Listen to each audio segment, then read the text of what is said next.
Então quero convidar você a abrir sua Bíblia comigo, lá no primeiro livro do profeta Samuel, capítulo de número 7.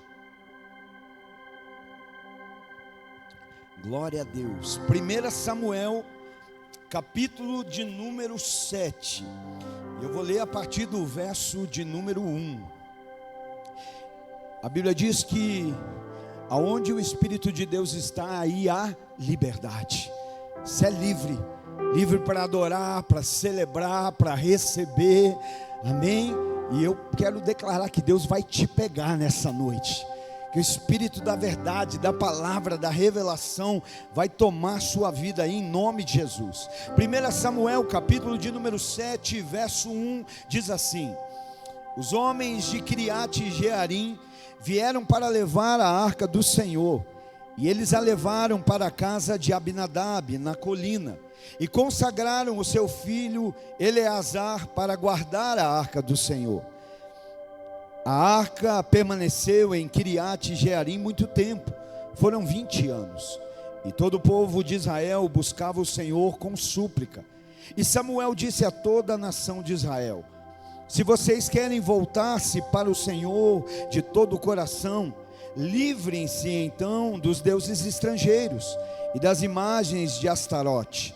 Consagrem-se ao Senhor e prestem culto somente a Ele, e Ele os libertará das mãos dos filisteus. Assim os israelitas se livraram dos Baalins e dos postes sagrados, e começaram a prestar culto somente ao Senhor. E Samuel prosseguiu: reúnam todo Israel em Mispa, e eu intercederei ao Senhor a favor de vocês. Quando eles se reuniram em Mispa, tiraram água e derramaram perante o Senhor. Naquele dia jejuaram e ali disseram: temos pecado contra o Senhor. E foi em Mispa que Samuel liderou os israelitas como juiz. Quando os filisteus souberam que os israelitas estavam reunidos em Mispa, os governantes dos filisteus saíram para atacá-los. Quando os israelitas souberam disso, ficaram com medo e disseram a Samuel: não pares de clamar por nós ao Senhor, o nosso Deus, para que nos salve das mãos dos filisteus. Então Samuel pegou um cordeiro ainda não desmamado e ofereceu inteiro como holocausto ao Senhor. E ele clamou ao Senhor em favor de Israel, e o Senhor lhe respondeu. Enquanto Samuel oferecia o holocausto, os filisteus se aproximaram para combater Israel. Israel naquele dia, porém, o Senhor trovejou com fortíssimo estrondo contra os filisteus e os colocou em pânico, e foram derrotados por Israel. Os soldados de Israel saíram de Mispa e seguiram os filisteus até um lugar abaixo de Bet-car, matando-os pelo caminho. Então Samuel pegou uma pedra e ergueu entre Mispa e Sem, e deu-lhe o nome de Ebenezer, dizendo: até aqui o Senhor nos ajudou. Assim os filisteus foram dominados e não voltaram a invadir o território israelita. A mão do Senhor esteve contra os filisteus durante toda a vida de Samuel. As cidades que os filisteus haviam conquistado foram devolvidas a Israel, desde Ecrom até Gate. Israel libertou os territórios ao redor delas do poder dos filisteus. E houve também paz entre Israel e os amorreus. Samuel continuou como juiz de Israel durante todos os dias de sua vida. A cada ano percorria Betel, Gilgal e Mispa, decidindo as questões em Israel e em todos esses lugares, mas sempre retornava a Ramá, onde ficava sua casa. Ali ele liderava Israel como juiz, e naquele lugar construiu um altar em honra ao Senhor. Pai, a tua palavra já foi lida, ela já foi liberada, e o profeta Isaías diz que ela não retorna para o Senhor sem antes cumprir o propósito que lhe apraz. Eu creio, Deus, que que nós veremos o propósito do Senhor se cumprindo nas nossas vidas. O propósito dessa palavra nessa noite sobre a nossa vida vai se cumprir, e nós já declaramos em nome de Jesus, em alto e bom som, que nada e nem ninguém vai impedir a tua ação, o teu mover através da tua palavra. Nós declaramos que o nosso coração é a boa terra, pronta para receber a semente que vai produzir o fruto que lhe apraz. Nós ainda oramos: leva a nossa mente e o nosso entendimento cativos à obediência a Cristo Jesus. Nós declaramos que nada vai nos distrair, que nada vai roubar o foco da tua palavra, e que nós sairemos daqui para viver o milagre que já está no nosso caminho, em nome de Jesus. Amém e amém. O livro do profeta Samuel, no capítulo que nós lemos, no versículo de número 1, começa falando de algo muito importante no meio do povo de Deus. O texto relata que a arca da aliança, a Aaron Kadesh, que no Antigo Testamento era símbolo da presença de Deus, a arca que dentro dela se continha as tábuas da lei, direção, arca que dentro dela estava o maná que Deus enviara ao seu povo no deserto, provisão, que dentro dela estava a vara de Arão que havia florescido, multiplicação. Não, você não entendeu? Eu vou responder. Na presença de Deus tem direção, na presença de Deus tem provisão, na presença de Deus tem multiplicação. O texto está falando da arca em meio ao povo de Israel.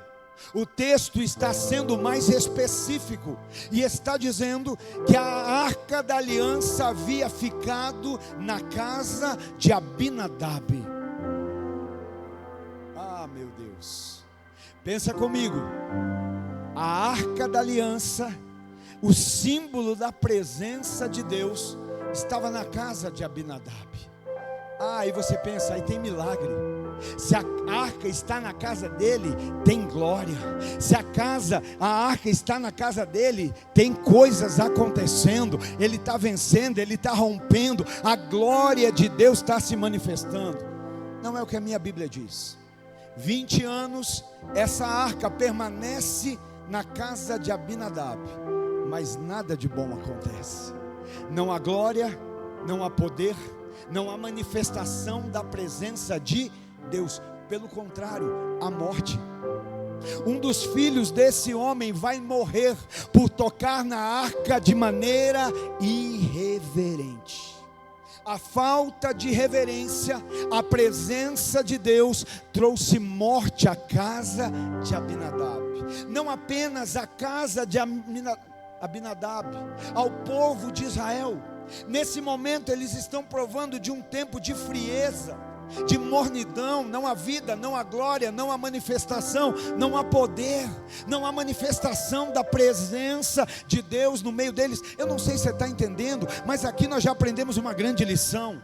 Não basta estar perto das coisas de Deus, nós precisamos estar ligados com Deus, nós precisamos estar nos relacionando com Deus. Não basta a gente carregar uma Bíblia na mão, nós precisamos escondê-la no nosso coração. Como o salmista diz: Senhor, eu escondi a tua palavra no meu coração, para eu não pecar contra ti. Não basta a gente estar dentro do prédio da igreja. Sabe por quê? Porque hoje nós não carregamos uma arca. Hoje nós não carregamos uma arca. Como assim, pastor? Hoje eu e você somos a arca que carrega a presença de Deus dentro de nós. O Espírito Santo habita dentro de você. Por isso não é sobre estar dentro de um prédio, é sobre entender que o Espírito Santo está dentro de você. É entender que o Espírito Santo habita na sua vida.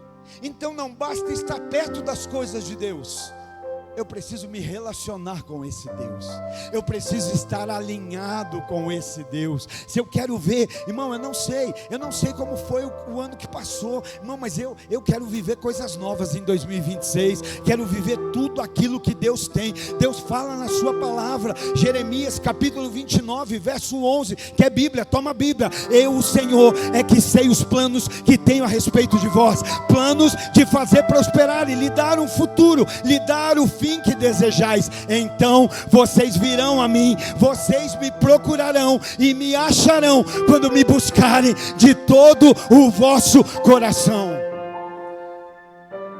Então não basta estar perto das coisas de Deus. Às vezes você pode passar 20 anos perto das coisas de Deus e não ter glória, não ter manifestação, não ter presença, não ter milagre, nada acontecendo. Às vezes o único milagre é que cai gelo. Não, a nossa vida não vai ser fria espiritualmente, não, em nome de Jesus. Toda frieza vai ser quebrada, vai ser derretida. Eu creio em nome de Jesus no fogo do Espírito. Mas aqui é isso que está acontecendo. Só que nesse momento, né, dessa frieza, Deus levanta profeta Samuel para ser boca naquele lugar, para ser voz naquele lugar, para ser voz de Deus naquele lugar. E o profeta Samuel se levanta e vai dizer para o povo assim: gente, vocês querem voltar para Deus? Porque a minha Bíblia diz que o povo estava clamando, estava orando, suplicando, eles estavam buscando ao Senhor com súplicas. Era dessa forma que eles estavam buscando, e todo o povo de Israel buscava o Senhor com súplicas. Sabe, eu não sei o que tem te trazido a Deus, mas que não seja dor, irmão. Alguém já disse que quem não vem pela dor, vem pelo amor, e eu sou da opinião que a gente vai sempre vir por amor. A gente só pensa na dor quando a gente esquece que o amor foi maior. A gente só vem pela dor, a gente só dá foco na dor. Olhe para mim, quando a gente esquece que o amor naquela cruz derramado foi maior. Então esse povo está suplicando.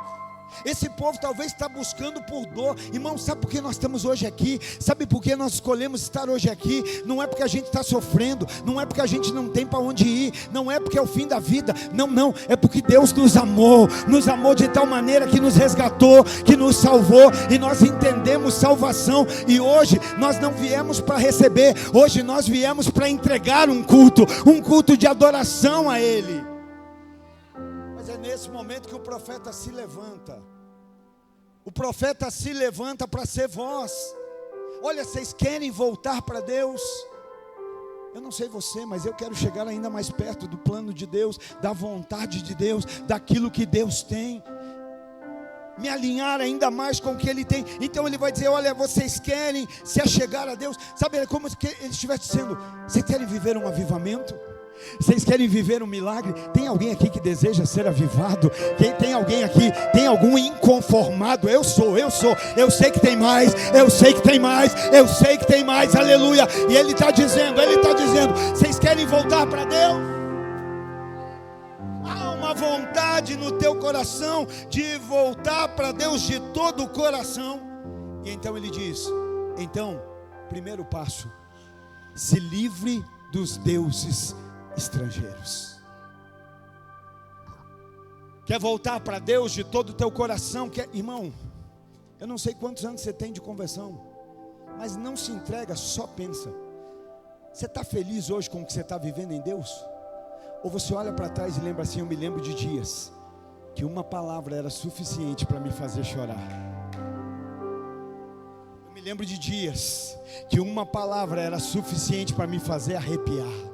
Eu me lembro de dias em que não precisava muito para eu sentir a presença. Eu me lembro de dias, porque eu não sei se você entendeu, esse pessoal aqui não está aqui para a gente ficar assistindo eles. Não, eles estão aqui para nos apontar um caminho de adoração, apontar um caminho. Eles só estão mostrando o caminho. A gente não veio para assistir eles, você não veio para me assistir. Nós viemos para adorar a Deus, nós viemos para ouvir a voz de Deus. Mas talvez hoje, quando você olha para trás, você vai se lembrar de momentos em que você viveu uma vida mais intensa com Deus, em que a lágrima corria fácil, e não era lágrima de tristeza, era lágrima de quebrantamento. do tempo em que o riso brotava do nada, em que havia a alegria de estar diante da palavra, da presença, ouvindo Deus. Então por isso eu creio que há para nós um chamado para um avivamento, há um chamado para uma restauração, há um chamado para um milagre da parte de Deus. Mas o primeiro ponto é esse: retire os deuses estrangeiros. E é tão lindo porque Samuel é específico. Retire os Baalins. Baalins tinha a ver naquela época com os pseudos deuses de prosperidade. Era aquele que o povo adorava querendo ganhar. Pastor, eu não adoro ninguém. Será? Trabalha 12 horas por dia, 7 dias por semana, não tem tempo para Deus e não adora mais ninguém além de Deus. Se der essa semana eu vou no culto, se der essa semana eu oro, se der eu leio a Bíblia. Mas se o patrão falar, tem que fazer uma hora extra, conta comigo, estou lá.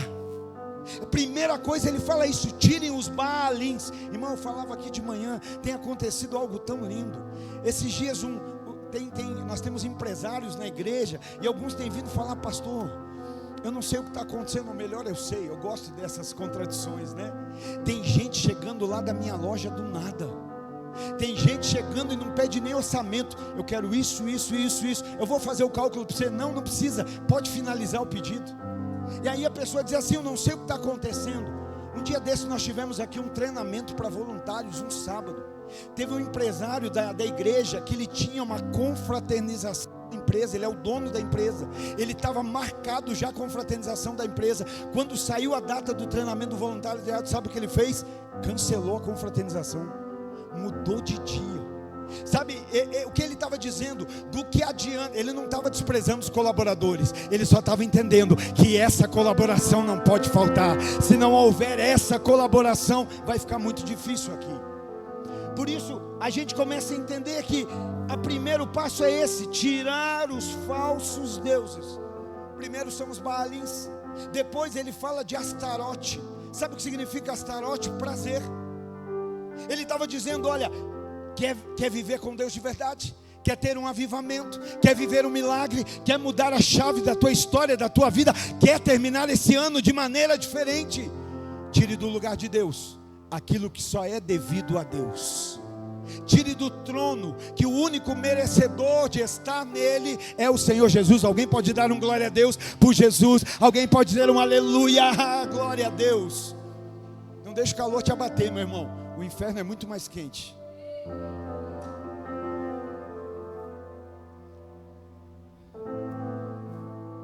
Só para a gente não esquecer. Tira Astarote. Tira os Baalins. Começa a limpeza. Você entende como Deus é lindo? Porque Deus não falou, eu tiro. Ele falou, você tira. Porque aquilo que você colocou no teu coração, só você pode tirar. Aquilo que você deu lado no seu coração, só você pode tirar. Lembre de Jeremias quando ele fala: olha, eu vou te dar um novo coração, mas vai ser necessário arrancar o coração de pedra, porque não tem como os dois ocuparem o mesmo lugar. Então ele está dizendo: tira, a limpeza da casa cabe a você. Irmão, eu estou com um copo de xícara, uma xícara de água aqui, e água é delicioso, não é? Mas pensa comigo, uma limonada suíça agora, cheia de gelo. É bom ou não é? Já deu água na boca. Se agora um de vocês dissesse assim: pastor, eu vou colocar uma limonada aí para você, eu não poderia receber. Sabe por quê? Porque a minha caneca está cheia. Às vezes Deus tem algo melhor para você, mas você encheu a tua caneca de porcaria. Você encheu a tua caneca. Ei, é forte, né? Cadê? Chicote. Deus tem o melhor para a tua vida. Não se contenta com o raso. Não, pastor, isso aí é palavra de prosperidade. Não, isso é Bíblia. Isaías 1:19. Se me ouvires e me obedeceres, comereis o melhor dessa terra. Vira a caneca. Vira a caneca. Então Deus estava dizendo, olha, através de Samuel, tira os falsos deuses, tira. E aí ele vai dizer, tira e começa, e se consagrem ao Senhor. Verso 3, e prestem culto somente a Ele, e Ele os libertará das mãos dos filisteus. Eles estavam prestando culto? Sim, mas não era somente a Deus. O diabo não tem problema se você presta culto a Deus, ao mundo, ao dinheiro, ao prazer. Ele não tem problema. O diabo não tem problema em dividir. Mas Jesus não morreu para que nós fôssemos divididos. Ele morreu para que nós fôssemos um corpo, e como um corpo prestássemos culto a Ele. Então Ele está dizendo, tira os pseudos deuses, e agora se consagra ao Senhor.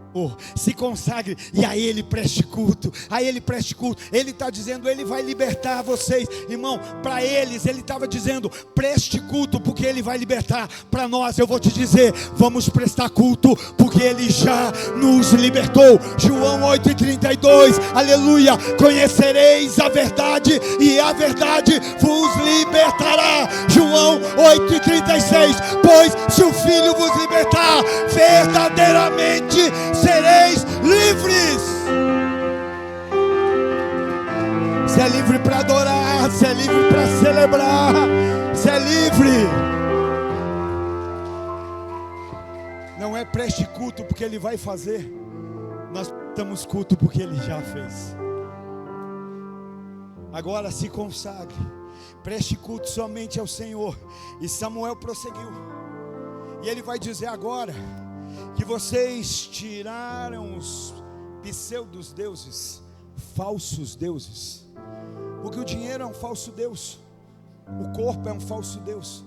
Hoje tanta gente que está preocupado com a longevidade. O que é longevidade? Viver muito, mas que não se preocupa com a eternidade. Nos preocupamos com a prosperidade. Eu quero diploma para ganhar dinheiro, mas não me preocupo com a eternidade. A prosperidade, longevidade, mas eternidade ficou para lá. Então ele está dizendo, olha, remover os falsos deuses, consagrem ao Senhor, vivam para Ele, cultuem a Ele. E agora eu posso dizer para vocês para onde ir. Agora eu posso dar direção para vocês. E agora o que eu tenho para vocês é isso: vão para Mispa. Deus pode te mandar para onde Ele quer. Deus pode te mandar para onde Ele quer, ou você quer usar Deus para te levar onde você deseja? É diferente, irmão. Uma coisa é eu querer ir para onde Deus quer, e outra coisa é eu querer que Deus realize o meu desejo. Agora, gente, vamos para Mispa. É esse lugar que vocês vão, para Mispa. Se vocês querem voltar para o Senhor de todo o coração, aqui já. E Samuel prosseguiu, verso 5: reúnam todo Israel em Mispa, e eu intercederei a favor de vocês diante de Deus. Verso 6: quando eles se reuniram em Mispa, tiraram água e derramaram perante o Senhor. Olha só, remover os deuses. Remove hoje o que impede que o teu coração seja por inteiro de Deus. Como é que nós queremos viver o completo daquilo que Deus tem, se Deus não tem o completo daquilo que a gente é? Eu quero tudo que Deus pode me dar, mas eu não me dou todo a Deus. Deus tem só uma parte. Deus tem 2 horas do domingo da minha vida. Deus tem só uma porção, mas eu quero tudo que Deus possa me dar. Então ele vai dizer, vai para Mispa. E quando chegar em Mispa, quando chegou em Mispa, a Bíblia diz que eles começaram a derramar água perante o Senhor. Sabe por quê? Porque Mispa, depois que a gente tira os falsos deuses, depois que a gente decide se consagrar a Deus, depois que a gente decide cultuar a Ele, Mispa é o lugar do derramamento. Mispa é o lugar do quebrantamento. Eu creio que para alguns aqui, essa noite aqui é a Mispa, onde você vai se derramar, onde você vai se prostrar, onde você vai deixar vir para fora. Olha só, eu acho lindo, porque a Bíblia diz que eles estão... Tem gente que fala assim, não, eu não canto porque o que é que vão falar de mim se eu cantar? Eu não levanto a mão, O que falavam de você no mundo? Quando a gente fazia coisa pior, né? Eu não dou glória a Deus porque eu sou envergonhado. Eu não dou um aleluia porque o que o irmão vai dizer, né?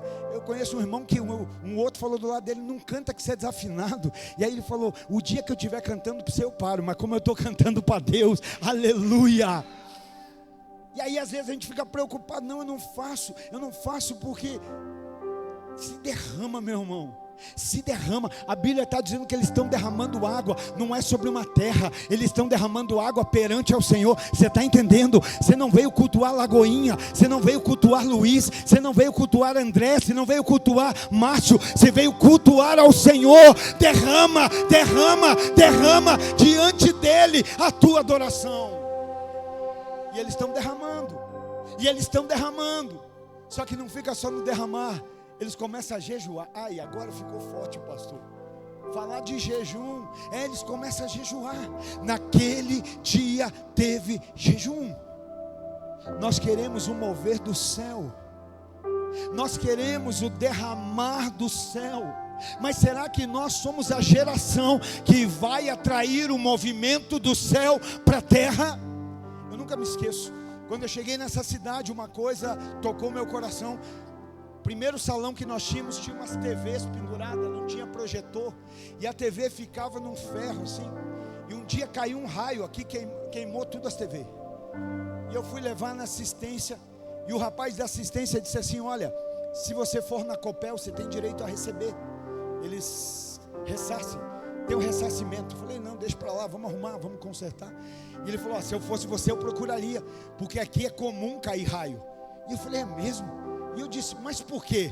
E ele disse: porque o solo de Araucária é muito rico.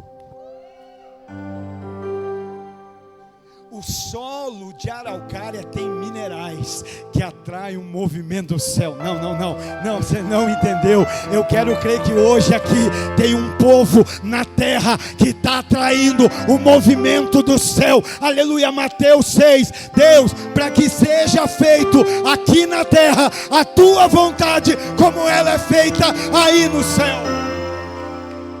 Atrair um movimento para dentro da tua casa, para dentro da tua família, para dentro da tua cidade.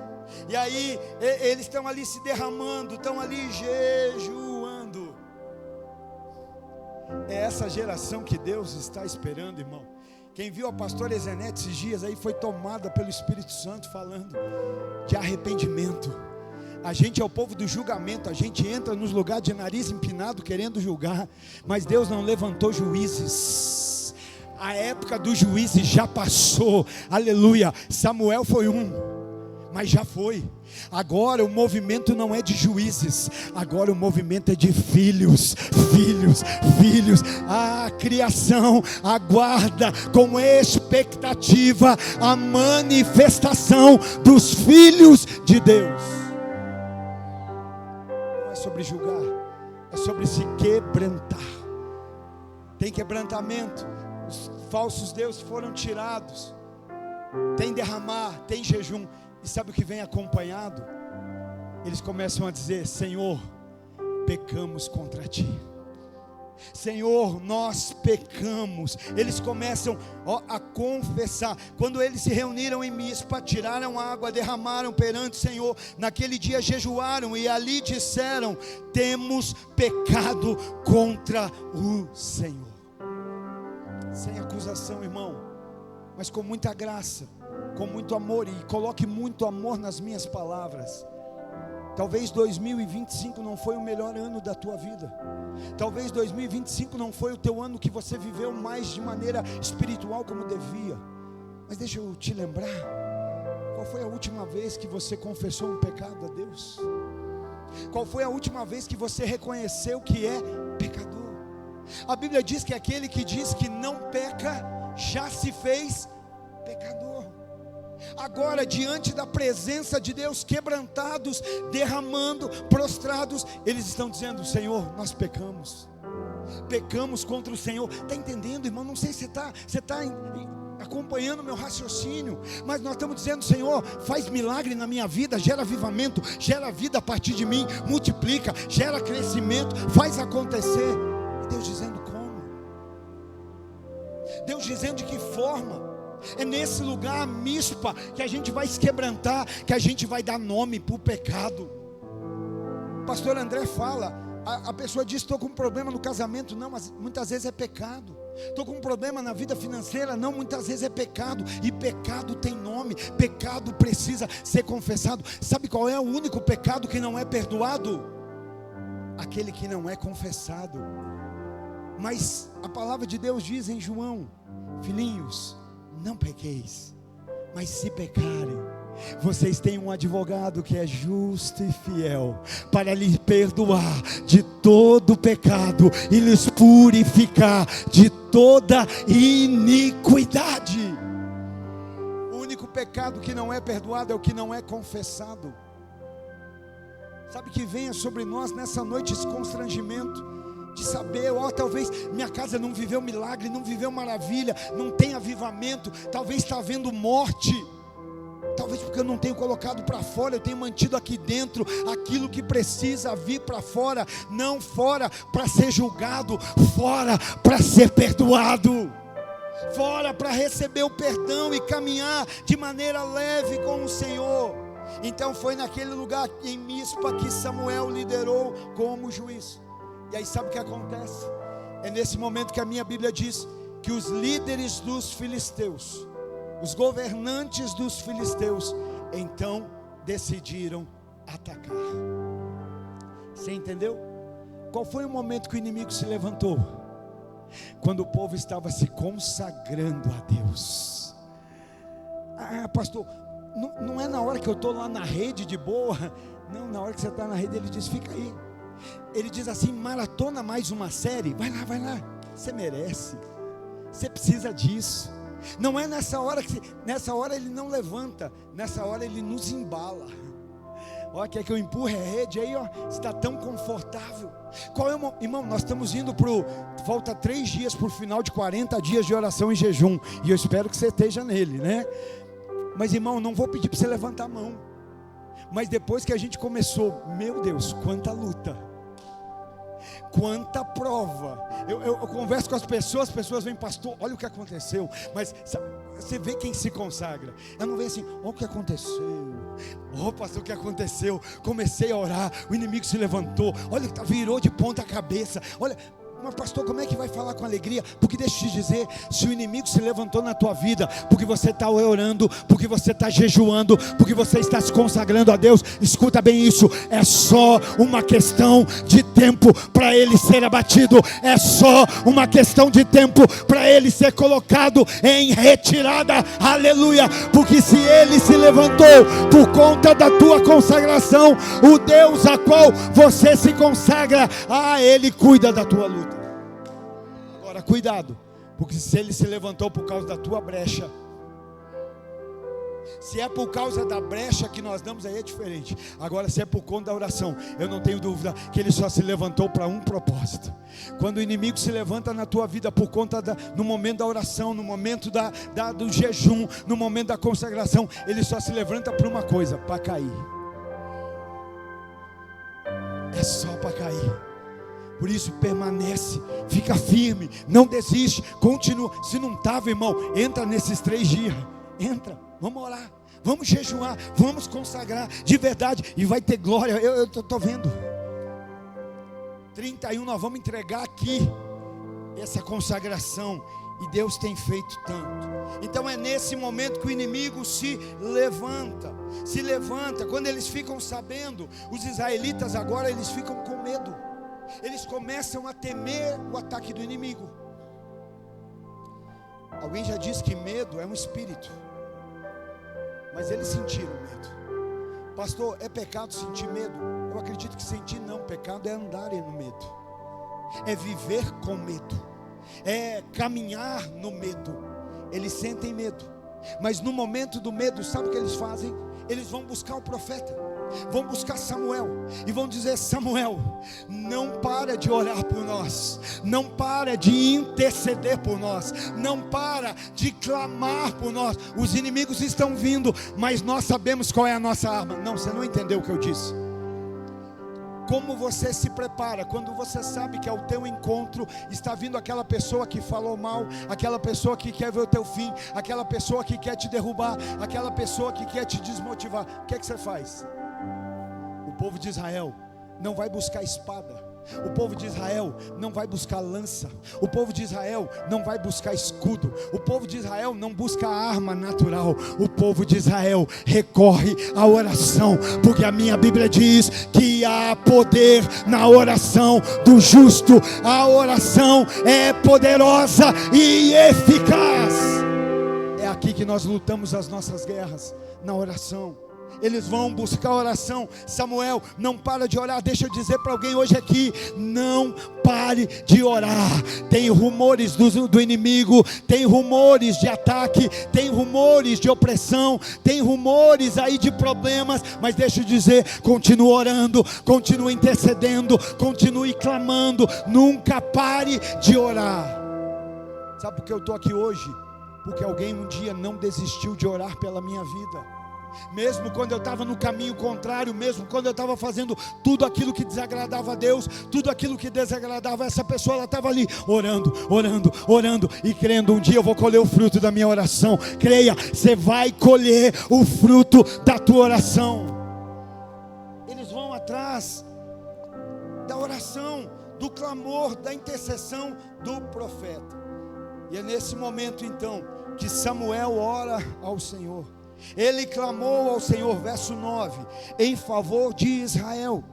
E sabe o que aconteceu? Samuel clama a Deus, e a minha Bíblia diz: e o Senhor lhe respondeu.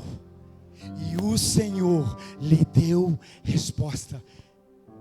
Jeremias, o Senhor diz isso: clama-me, clama-me, e anunciar-te-ei coisas grandes e novas, que ainda não viste.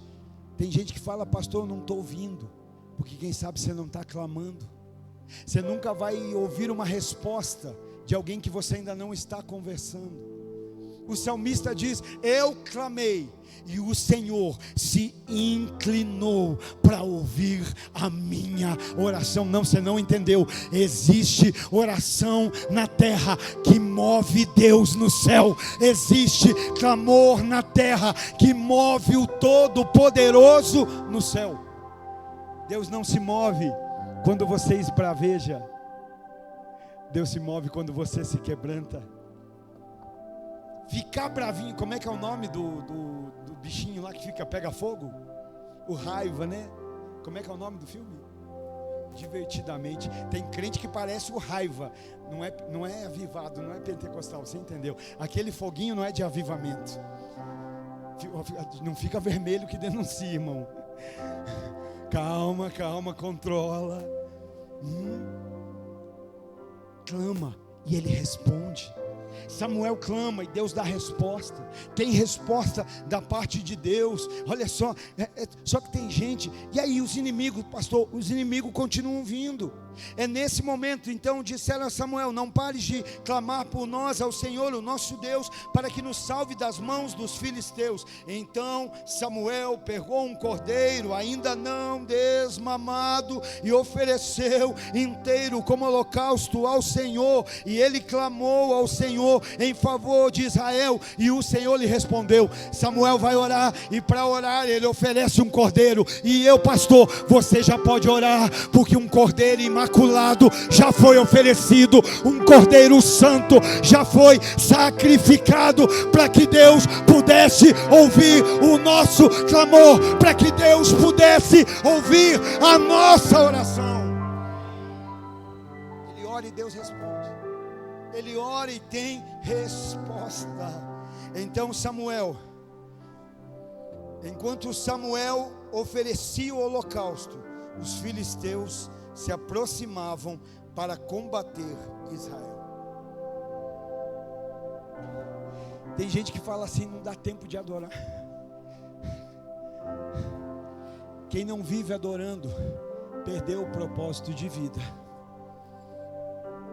Quem não vive adorando perdeu o propósito de vida. Como assim, pastor? Nós fomos criados para o louvor de Deus. Nós fomos criados para adorarmos a Deus. Pastor, mas como é que eu vou adorar? Olha o problema vindo. Como é que eu vou adorar? Olha o boleto chegando. Olha como é que eu vou adorar? Olha os sentimentos apertando. Como é que eu vou adorar? Olha, ali o inimigo já está de frente. Samuel, os inimigos estão vindo. Tudo bem. Eu não me ocupo com os inimigos. Eu estou ocupado com a adoração. Não estou preocupado com os inimigos, eu estou ocupado com a mas eles estão perto, não tem problema. A questão não é quão perto o inimigo está, a questão é quão perto de Deus eu estou. Aleluia. Só teme a proximidade do inimigo quem está distante de Deus, porque a minha Bíblia diz que aquele que habita no esconderijo do Altíssimo, a sombra do Onipotente descansará. Na sombra do Onipotente eu não fico temendo, eu fico descansando. Se você está cansado nessa sombra, cuidado com a sombra que você está, porque a sombra de Deus gera descanso.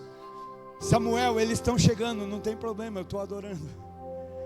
Não tem problema, eles estão perto. Eu sei, o nosso Deus também. Perto está o Senhor. O Senhor não rejeita um coração quebrantado e contrito. Samuel está oferecendo o holocausto. Deus responde. E os filisteus se aproximaram. Naquele dia, porém. Irmão, eu amo essas colocações da Bíblia. Eu amo os de repentes. Eu amo os mas. Eu amo os porém. O inimigo está vindo. Mas a Bíblia está dizendo assim: naquele dia, porém. Sabe o que a Bíblia está dizendo? Que naquele dia ia ser diferente.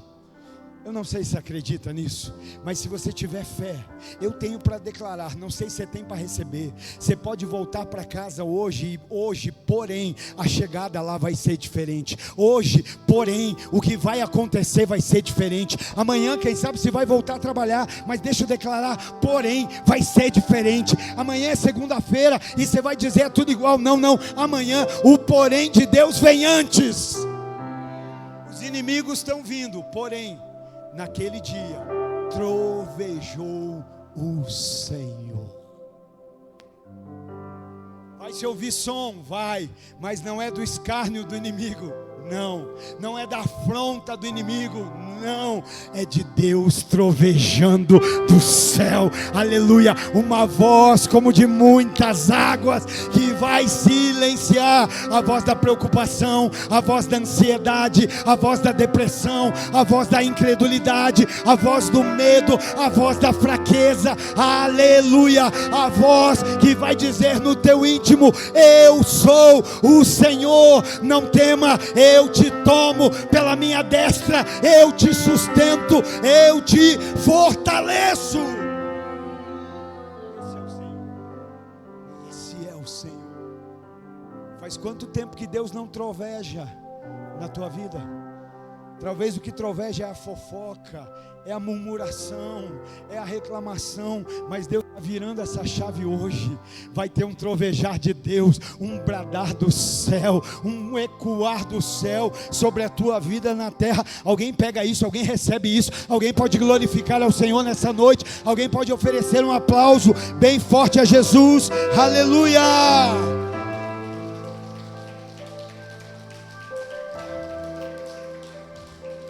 É nesse momento que Samuel pega uma pedra e vai colocar essa pedra e vai dar nome: Ebenezer.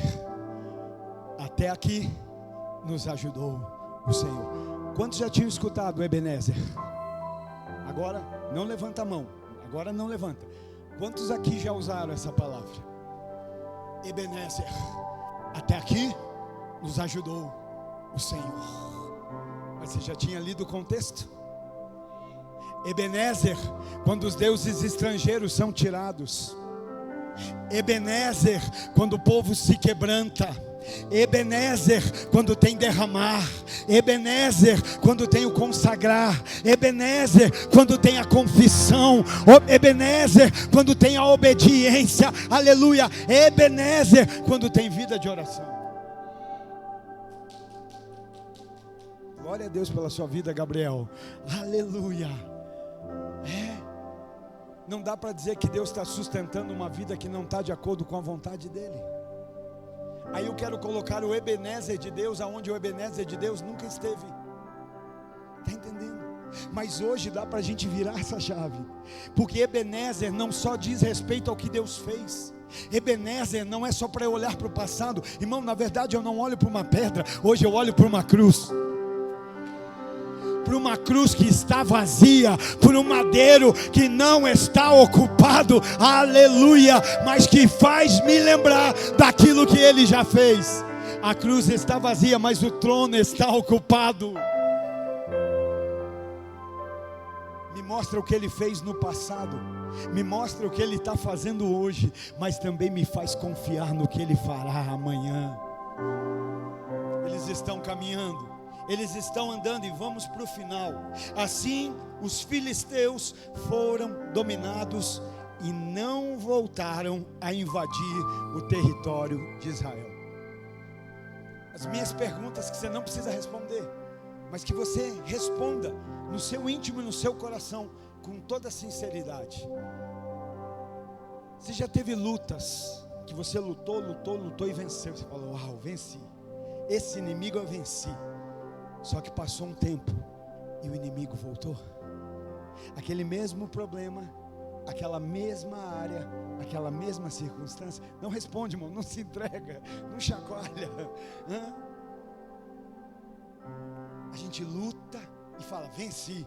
Aí passa um tempo, o miserável do filisteu aparece de volta. O miserável do filisteu se levanta de volta. Mas você não entendeu o que ele disse aqui, olha, verso 13. Assim os filisteus. Irmão, hoje, tira do teu coração tudo aquilo que está ocupando o lugar de Deus. Hoje, se prostra, se quebranta, se derrama. Hoje, fala: Deus, toma conta da minha vida, do meu espírito, transforma a minha alma, mata essa carne. Hoje, se coloca nessa posição de obediência. Escuta, olha só. E assim os filisteus foram dominados e não voltaram a invadir o território israelita. Sabe o que eu quero dizer com isso?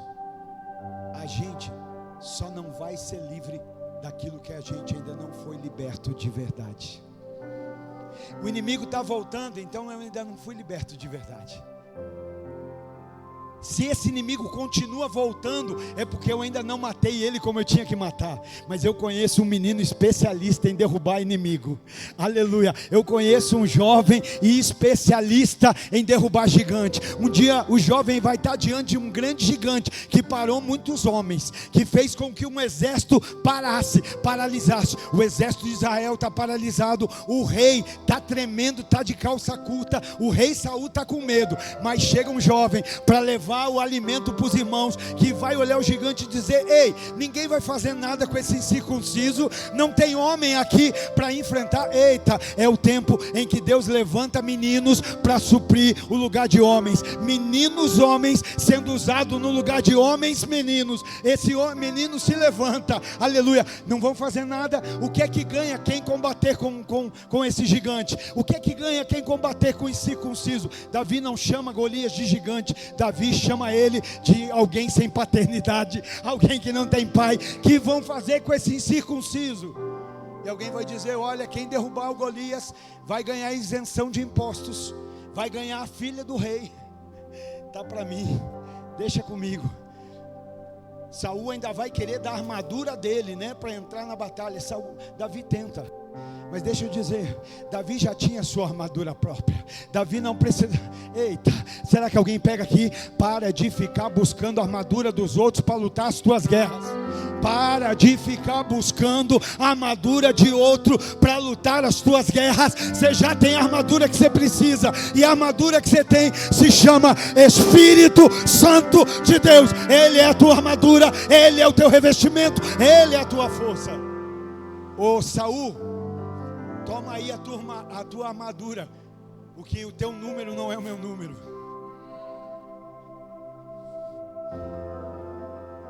O teu número não é o meu número. O que cabe em você não cabe em mim. E ele vai sem armadura aparente, mas revestido até os dentes espirituais. Ô Davi, você está achando que eu sou cão? Para você vir contra mim com pedras? Ô Golias, fique sabendo tu, que eu não vou contra você na minha força, mas eu vou na força do Deus de Israel, e Ele vai te entregar nas minhas mãos. Aleluia. Davi derruba Golias com a funda. Sim. O problema é que meninos só derrubam, mas homens cortam a cabeça. Meninos só lançam pedra à distância. Homem, eu vou ter que chegar perto. Eu não posso ver sangue que eu desmaio. Os meninos ficam só dando pedrada de longe. Já viu gente que é especialista em dar pedrada? Dá pedrada e esconde a mão. As redes sociais são o campo de batalha das pedradas. Todo mundo é macho na rede social, né? O cara vai lá, fala e bloqueia os comentários. Machão. Dá pedrada aí, corre.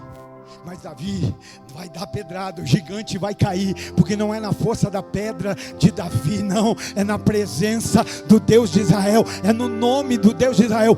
Quando ele cai, a Bíblia diz que Davi vai até ele, saca da sua espada e corta a cabeça. Sabe o que Davi está dizendo? Esse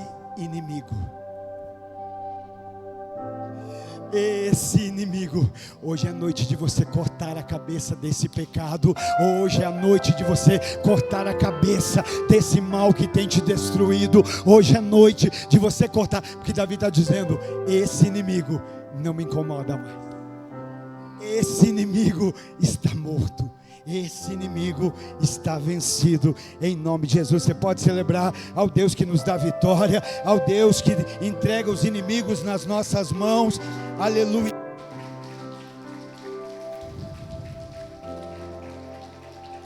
Eu te amo, Jesus. Obrigado porque nós só temos vitórias por causa da tua presença. E até as nossas lutas, até as nossas derrotas glorificam ao Senhor. E aí eu encerro no verso 14. Eles entregam, renunciam os falsos deuses, se quebrantam, se prostram, se derramam, jejuam, eles obedecem, eles se consagram, eles vão para onde tem que estar, eles fazem o que tem que ser feito, eles se lembram da aliança com o Senhor. Então a Bíblia diz que os inimigos foram colocados para correr. Eu fico pensando, sabe esse inimigo que te deixa com cara de pânico? Sabe esse inimigo que te deixa com ansiedade? Sabe esse inimigo que tem roubado o teu sono? Imagina ele com cara de pânico correndo, porque agora é Deus diante, agora é Deus à frente, agora é Deus à fronte, dizendo: epa, aqui você não toca, aqui você não mexe. E a minha Bíblia diz que o inimigo correu com cara de pânico e não se levantou mais contra Israel, porque a mão de Deus estava sobre os filisteus. Só que a Bíblia não para aí, Anderson. Sabe o que a Bíblia diz? Que até as cidades que haviam sido levadas, dominadas pelo inimigo, agora estão sendo restituídas a Israel. Não. Ficou fácil, só o irmão pegou, vai receber. Aleluia. Você está entendendo? Aquilo que o inimigo roubou, Deus estava restituindo. Pastor, você crê em restituição? Não numa oração michuruca. Deus, restitui tudo que me foi roubado. A restituição aqui não estava na oração. Aqui a restituição estava numa vida alinhada com Deus. Eu me alinho com a palavra, eu me quebranto diante de Deus. Eu não sei o que foi roubado, mas se hoje você decidir se alinhar com a palavra, confessar, se humilhar, se quebrantar, decidir, aleluia. 2 Crônicas 7:14, aleluia. Se o meu povo que se chama pelo meu nome se humilhar e clamar e orar e me buscar e se arrepender dos seus maus caminhos, do céu eu ouvirei e sararei a vossa terra. Eu não sei o que foi levado, mas Deus é poderoso para restituir. Aquele filho volta para casa. Aquilo que foi perdido vai ser restituído. a alegria que talvez já não existe.